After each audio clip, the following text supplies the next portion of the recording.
aleykum salaam wa rahmatullah yaaram maa ngi leen di nuyu bu baax jaar mbaa yéen a ngi ci jàmm bu baax waa xam naa ma ñëw ci leeral ci gént yi ma di leen fàttali ne gént moom fukki nit wala téeméeri nit mën nañoo gént même gént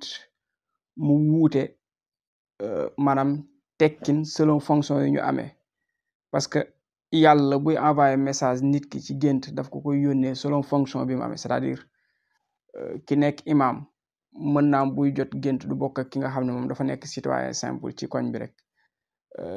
ki nga xam ne tamit dafa nekk président de la république buy jot gént xam nga message bi ko yàlla jox presque dafay concerner nation bi mu jiite yépp loolu moo tax ngeen gis buur bi nekkoon ci jamonoy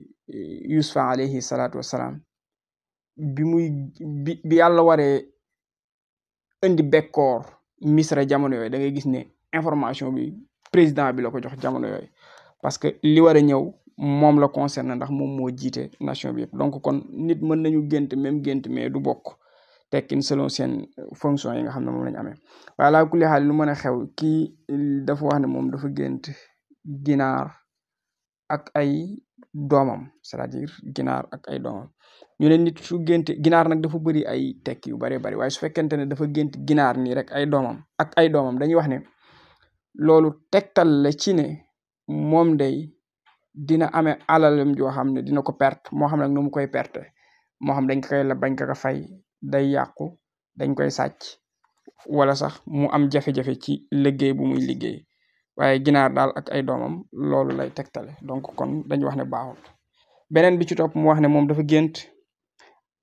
albaab al maftuux loolu nag dañu ne su fekkente ne nit ki dafa gént buntu boo xam ne dañ ko ibbil fekk ne dafa tëju woon ci gént tegtal la ci ne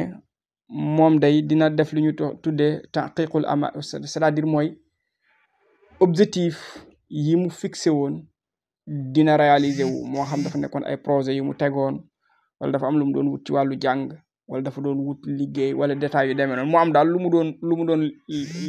lijjanti ngir am ko yàlla dogal mu gént ñu ubbil ko ab buntu kon dañuy wax ne loola dina réaliser wu ci kàttanu yàlla boo defee nag mu am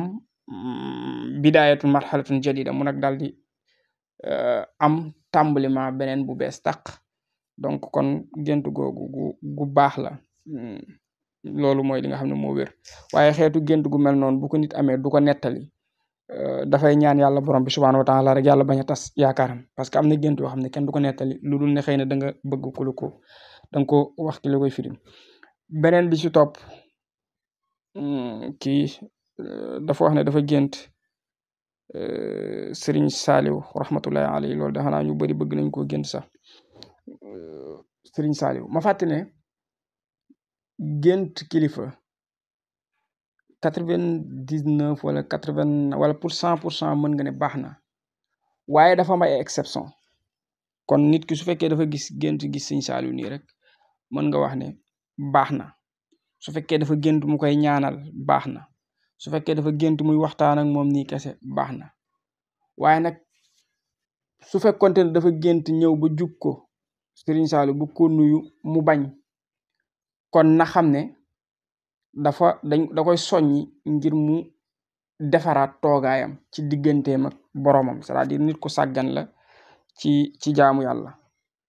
donc kon gént gi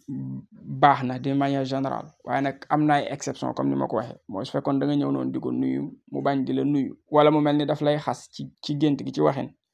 kon da ngay mën a wax ne bu boobaa moom da nga sàggan sa diggante ak sa borom moo tax mu doxale noonu ngir jàjj la ngir soññ la kon loolu moom mooy yi nga xam ne mën naa ko wax en public parce que